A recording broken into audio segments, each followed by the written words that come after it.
नमस्कार विद्यार्थी मित्रांनो. तर आज पाहणार आहे आपण भारतीय संविधानाची मूलभूत वैशिष्ट्ये. भारतीय संविधान अस्तित्वात येण्यापूर्वी येथे इंग्लंडचे साम्राज्य होते. जवळपास 150 वर्ष ब्रिटिशांनी भारतावर राज्य केले आहे. 1857च्या उठावापासून ते थेट 1947 पर्यंत भारताचा प्रदीर्घ असा स्वातंत्र्याचा लढा चालू होता आणि या प्रदीर्घ आंदोलनाचे फलित म्हणून 15 ऑगस्ट 1947 रोजी भारताला स्वातंत्र्य मिळाले. परिणामतः ब्रिटिश राजवटीचा भारतीय संविधानावर निश्चितपणे प्रभाव जाणवतो. मोर्ले मिंटो सुधारणा कायदा 1909, त्यानंतर मॅटेंग्यू चेम्सफोर्ड सुधारणा कायदा 1919, भारत प्रशासन कायदा 1935, क्रिप्स योजना 1942, कॅबिनेट मिशन किंवा त्रिमंत्री योजना 1946 आणि माउंट बॅटन योजना 1947 व भारतीय स्वातंत्र्याचा कायदा 1947 या ब्रिटिशकालीन कायद्याची विशेष छाप भारतीय संविधानावर पडलेली दिसून येते. वरील ब्रिटिशकालीन विविध कायद्यांविषयी इंग्लंडचे संविधान, अमेरिकन संविधान, कॅनडा, आयर्लंड, ऑस्ट्रेलिया, दक्षिण आफ्रिका, स्वित्झर्लंड या देशाच्या राज्यघटनांचा प्रभाव भारतीय संविधानावर दिसून येते. तर आता पाहूया आपण भारतीय राज्यघटना जगातील इतर देशाच्या राज्यघटनेहून काहीशी वेगळी आहे.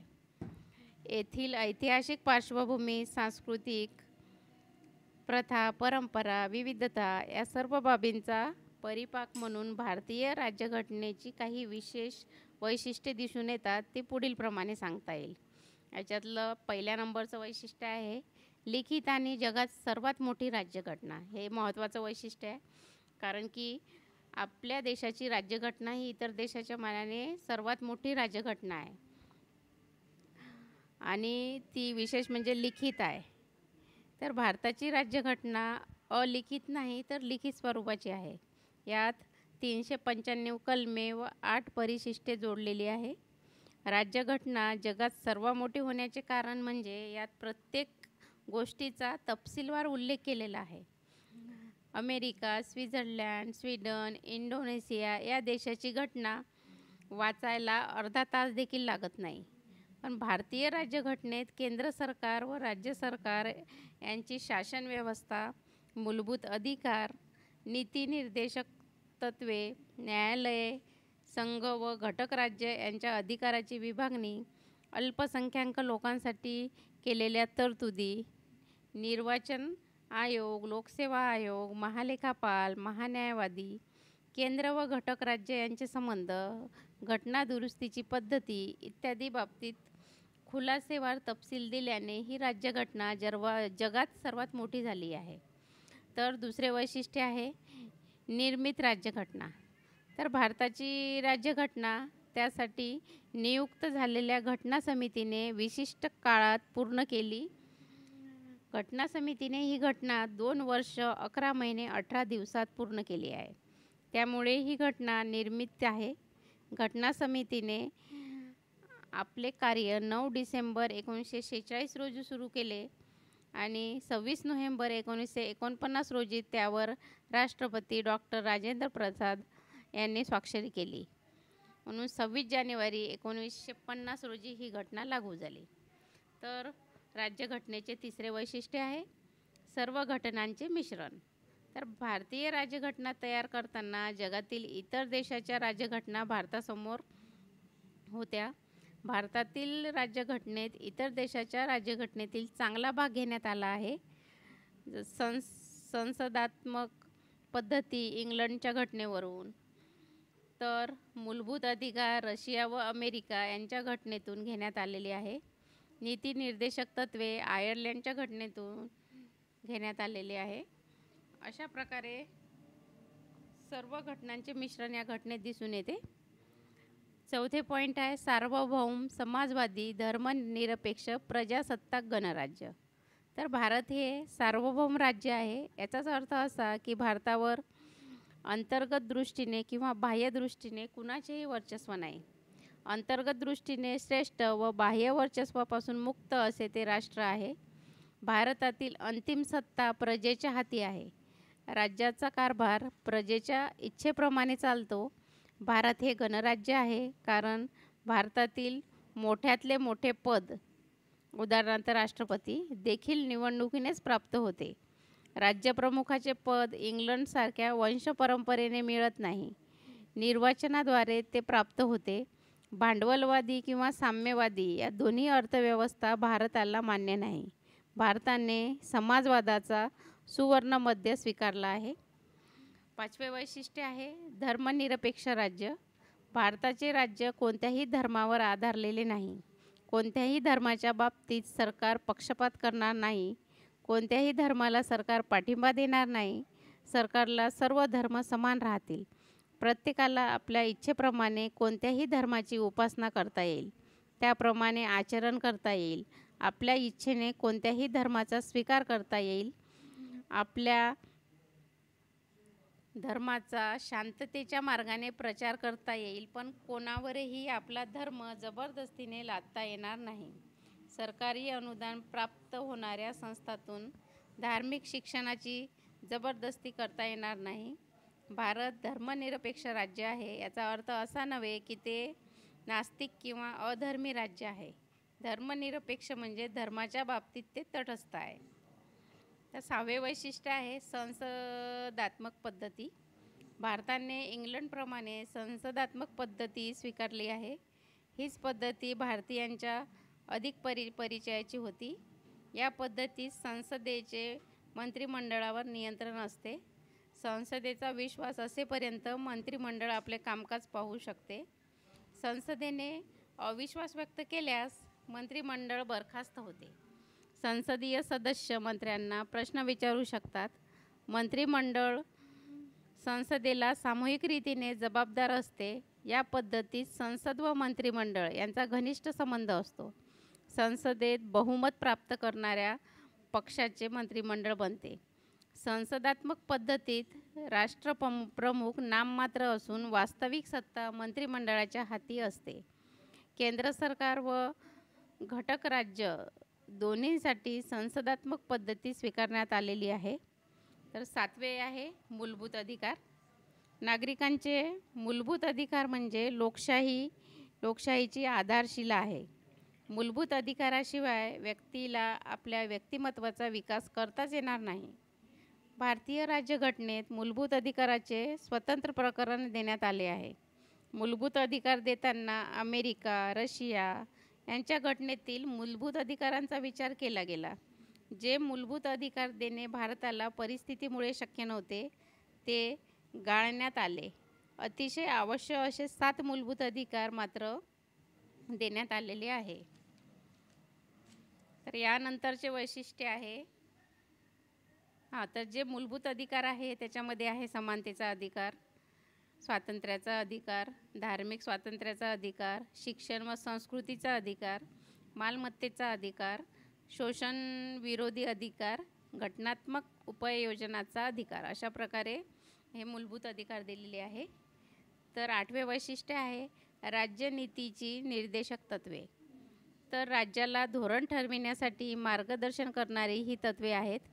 नीती निर्देशक तत्त्वे आयर्लंडच्या घटनेतून घेण्यात आली आहे. मूलभूत अधिकारांना जसा कायद्याचा पाठिंबा असतो, तसाच नीती निर्देशक तत्त्वांना कायद्याचा पाठिंबा नसतो. ही तत्त्वे म्हणजे सरकारची सफलता मोजण्याचे मापदंड आहे. देशाला कल्याणकारी राज्याकडे घेऊन जाणारा हा मार्ग आहे. नीती निर्देशक तत्त्वांना न्यायालयाचे संरक्षण प्राप्त झाले तरी जनमताची शक्ती त्याच्या पाठीशी आहे. म्हणून कोणत्याही पक्षाचे सरकार सत्तेवर असले तरी त्याला नीती निर्देशक तत्त्वांचे उल्लंघन सहजासहजी करता येत नाही. सरकारच्या कार्याची सफलता मोजणारे हे एक उत्तम साधन आहे. तर 9वे वैशिष्ट्य आहे सार्वत्रिक प्रौढ मताधिकार. भारतीय राज्यघटनेने प्रौढ मतदानाचा अधिकार मान्य करण्यात आला आहे.